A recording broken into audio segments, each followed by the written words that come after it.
আসসালামু আলাইকুম। আজকে আমরা খায়রুজ স্যারের বেসিক ম্যাথ বইয়ের ষষ্ঠ এডিশনের প্রথম অধ্যায়ে কিছু অঙ্ক করার চেষ্টা করব। প্রথমে আসি মৌলিক সংখ্যা। মৌলিক সংখ্যা কী? স্যার কিন্তু এখানে সুন্দরভাবে লিখে দিচ্ছে, যে সংখ্যাকে শুধু এক এবং ওই সংখ্যা ছাড়া অন্য কোনো সংখ্যা দ্বারা ভাগ করা যায় না সেগুলোকে মৌলিক সংখ্যা বলে।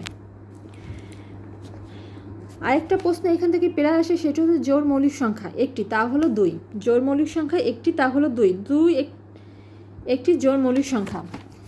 আমি আপনাদের সুবিধার জন্য খাতায় মৌলিক সংখ্যাগুলো মনে রাখার সহজ উপায় বলে দিচ্ছি। 1 থেকে 100 পর্যন্ত মৌলিক সংখ্যা মনে রাখার সহজ উপায়: 44, 223, 223, 21। 1 থেকে 10 পর্যন্ত 4টি মৌলিক সংখ্যা রয়েছে। 11 থেকে 20 পর্যন্ত 4টি।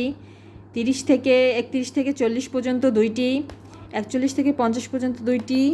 51 থেকে 60 পর্যন্ত 3টি। এভাবে আপনারা মৌলিক সংখ্যাগুলো এটা একটা টেলিফোন নাম্বারের মতো মুখস্থ করতে পারেন। 44, 223, 223, 21। 44, 223, 223, 21।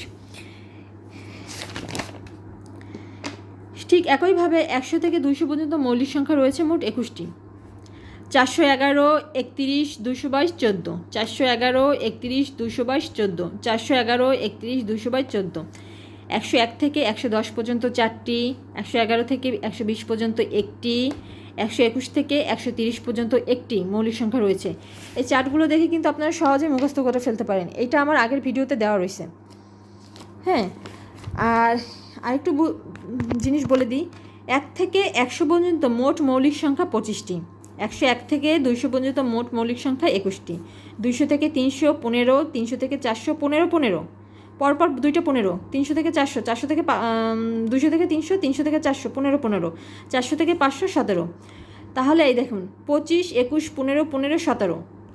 এটা মনে রাখলে কিন্তু হয়ে যাচ্ছে আপনাদের 100, 200, 300, 400, 25, 21, 15 15, 17।